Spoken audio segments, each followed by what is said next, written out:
Hey there, gorgeous ones. How are you? I feel like I'm a bit low. What's going on with this? Hang on. Sorry, that was a very seamless start to that video, wasn't it? Hello, how are you? Are you having an awesome day? Don't know where you are, but right now in Brisbane, it is actually really, really hot. What a surprise, it's summer though, and let's face it, I would prefer that it was hot than freezing cold in the middle of winter. Anyway, now I've given you the weather report. Today, I would like to talk to you about the use of your passion and how it can be a great source of power for you if you choose to own it and drive forward with it, and how it can be a powerful creative force. But I also want to talk about what happens if you don't use your power and your passion. If you actually subdue that, what happens? Now, the reason this has come up for me is a couple of weekends ago, I had a really wonderful experience. I spent a weekend away for a friend's birthday, surrounded by mostly people that I had never met before. I'd met a couple, but for the most part, didn't know them. And we spent the weekend talking about things we were passionate about: politics, religion, creativity, words, and what we were passionate about. And I remember having this one really interesting conversation with this man who was very passionate about the environment and what could be created if we took certain steps, etc. Now, you have to understand, I'm very much about people being passionate. To me, passion is our life force, and if we don't claim it, then we basically just kind of die. And there's really, as I always say, there's no future in that. So I'm talking to this man about what he is passionate about. And he says that he's really passionate about this stuff, but he had noticed over time that when he talked about the stuff he was passionate about and really shared his passion fully, he felt people withdraw. And as a result, he had toned himself down. He had toned his passion down. Now, from my perspective, this is a travesty. Because your passion is the most powerful thing you have in your arsenal to create the change that you're here to create on the planet. Your passion is a driving force. And the minute you start to subdue that because other people feel uncomfortable is the minute you lose your capacity to change things, because you're shrinking yourself to make other people feel comfortable. Now, I also want to point out here that my background, I've done more than 20 years in media, communications, public relations, marketing, online strategy, etc. So I understand better than a lot of people the importance of framing your message in a way that it can be consumed by the audience you're targeting. I get that. And I also get that when we are talking about what we're passionate about, if you're talking to the wrong audience, they are never going to get it. There's really three basic groups, I find. There's the people who are already in alignment with your viewpoint, with your passion. And what we're going to find, or what you will find on social media, is that you are going to come up against repeatedly those people who are already aligned with your passionate mindset, because that's how the algorithms are geared. People forget that.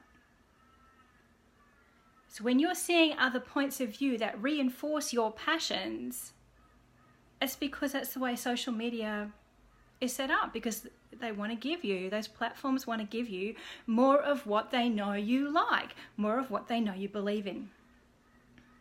So when you talk passionately to those people, they're going to get it. But then you're going to have the people who aren't on board with your passionate perspective yet. They're the ones who are sitting on the fence. They could go either way. They're not hardcore about a different perspective. They're just like, yeah. And that's when it's really important to frame your message, your passion, in a way that they can consume it, in a way that they can relate to and connect to. But then there's a third group. Now, this third group are never going to align with your passion. In fact, they will probably do their best to get you to conform to what they believe in. You will make them profoundly uncomfortable. And subduing your passion to make people like that more comfortable is not a path I recommend. Because why are you doing it? Because you're trying to seek approval and acceptance from a group of people that aren't your people. And that's okay. That's the beauty of living in this world, right? We have this diversity of perspective. But when you find yourself subduing your passion to make other people feel comfortable, you're going the wrong way. By all means, reframe your message if you think it's going to help other people to get why you're so passionate, to help bring them along on the journey with you. But don't negate your passion and don't subdue it to conform, to make other people more comfortable, to make yourself feel more acceptable to the status quo. Please stop doing that to yourself, because you disempower yourself when you do it. Now, I know better than anyone that we are taught that acceptance by others is so important, and really it is a basic primal need that we need to fit in. Well, here's the thing. If you are really passionate about something that's really important to you, that you think will make the world a better place, that will help people, then toning down your passion and conforming isn't going to help you to get out there and do that thing that you are feeling called to do. You're not going to get there. And I know it can feel a bit extreme. Well, can't I fit in here and still do what I want to do? Sometimes you can't, because there are going to be some people who will never get it. And that is okay. The most important thing is that you get it. You get what you're here to do. And you believe in yourself and you trust in yourself enough to do it. And you will find people on your journey who are also passionate and will align with you. And that's when the real magic happens. And then there will be other people that you will be able to frame your message in a way that they can consume it, that they can relate to and understand. And they will come on the journey with you as well. And then slowly you will build momentum to create whatever it is that you are wanting to create. So please think about not subduing your passion. Think about it as this beautiful force within you that is so powerful, that you can direct and use to help pull you forward so you can live your soul's mission on the planet, which, is what I'm all about. Helping women to do exactly that. To develop that epic self-trust, that strong, intuitive power within, so they can tune in, get clear, be in alignment with who they are, not with what everybody else is comfortable with, but with who they are first, so they can then move forward in a way that's right for them, and using passion as their fuel. And if you want help to get on track with this kind of stuff, this is what I specialize in. So get in touch. I would love to have a chat with you to see if we're in alignment and if I can help you to create the change that you're here to create. Because we need you to do that. The planet needs you to do that. I hope this was helpful.